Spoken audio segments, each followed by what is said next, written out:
नमस्कार, आप देख रहे हैं न्यूज पीआर और मैं हूं आपके साथ रुचिका राज। सिवान के पूर्व बाहुबली सांसद मोहम्मद शहाबुद्दीन के बेटे उसामा शहाब की राजनीति को लेकर के अब चर्चाएं तेज हो गई हैं। जी हां, हम इसलिए ये कह रहे हैं क्योंकि मोहम्मद शहाबुद्दीन के देहांत के बाद जिस तरीके से बड़े बड़े नेता उसामा शहाब से मिलने पहुंचे थे, उसे लेकर के कहीं ना कहीं ये कयास भी लगाए जा रहे थे कि अब उसामा शहाब को लोग अपने पाले में करना चाहते हैं, चाहे वो जदयू हो, चाहे वो AIMIM हो, चाहे वो RJD हो या फिर समाजवादी पार्टी। सारे पार्टियां यही चाह रही हैं कि उसामा शहाब उनके सपोर्ट में आ जाएं, उनकी पार्टी में आ जाएं और अपनी राजनीति की शुरुआत वहीं से करें। दरअसल अभी तक उसामा शहाब की तरफ से इस पे कोई भी जानकारी नहीं दी गई है, यानी कि कोई भी प्रतिक्रिया अभी तक उसामा शहाब की तरफ से नहीं दी गई है, लेकिन सारी पार्टियां कोशिश में जुटी हैं कि उसामा शहाब मेरे दल में आ जाए, मेरे पाले में आ जाएं और यहीं से अपनी राजनीति करियर की शुरुआत करें। क्योंकि कहा जाता है कि उनके पिता जो थे मोहम्मद शहाबुद्दीन, वो काफ़ी बाहुबली हुआ करते थे, उनका काफ़ी दबदबा हुआ करता था सिवान में, और इसे देखते हुए अब उसामा शहाब को लोग अपनी पार्टी में लाने के लिए शिद्दत से कोशिश कर रहे हैं।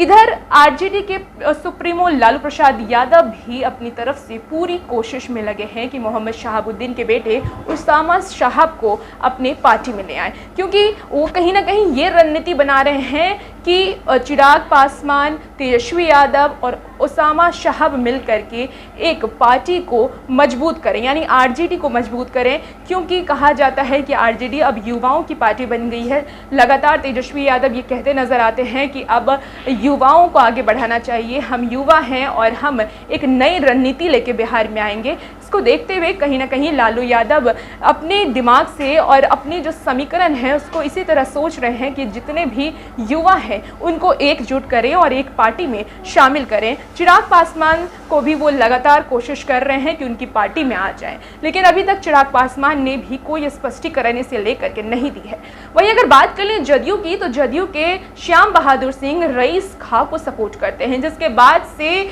उसामा शहाब उनसे खफा है, यानी कि रईस खां और उसामा शहाब जो है वो दोनों सिवान के दो बाहुबली के रूप में जाने जाते हैं, यानी दो अलग अलग गुट हैं और दोनों में काफ़ी कंपटीशन भी कहा जाता है। ये भी कहा जाता है कि उसामा शहाब जहां 10 गाड़ी से चलते हैं तो रईस खां 20 गाड़ी से चलते हैं। इस तरीके की खबरें भी सामने आती है, इसलिए अब आप कह सकते हैं कि वो जदयू का रुख करेंगे या नहीं करेंगे, इसके बारे में तो अभी पता नहीं, लेकिन अभी तक उनकी तरफ से राजनीति को लेकर कोई भी बात नहीं कही गई है। वहीं हर तरफ से यही खबरें सामने आ रही है कि बड़े बड़े नेता उसामा शहाब से मिलने जाते हैं, उनसे बातचीत करते हैं। अब वो बातचीत उनकी पर्सनल होती है या फिर राजनीति को लेकर होती है, ये तो खुलकर अभी तक सामने नहीं आया है, लेकिन कहा जा रहा है कि अब उसामा शहाब भी अपनी राजनीति की करियर की शुरुआत कर सकते हैं, क्योंकि लगातार बड़े नेता यूपी को हो या फिर बिहार के, वो उनसे मिलने पहुंच रहे हैं। उनके पिता के देहांत के बाद लगातार उसामा शहाब से राजनीतिक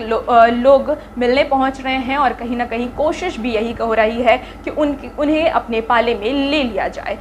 खैर, देखना ये होगा कि उसामा शहाब की आगे की क्या प्लानिंग होती है, क्या रणनीति होती है, किस पार्टी को वो अपनाते हैं और किस पार्टी में वो अपना समर्थन देते हैं। और भी ऐसी तमाम खबरों के लिए हमारे साथ बने रहें और देखते रहें न्यूज़ पीआर। नमस्कार।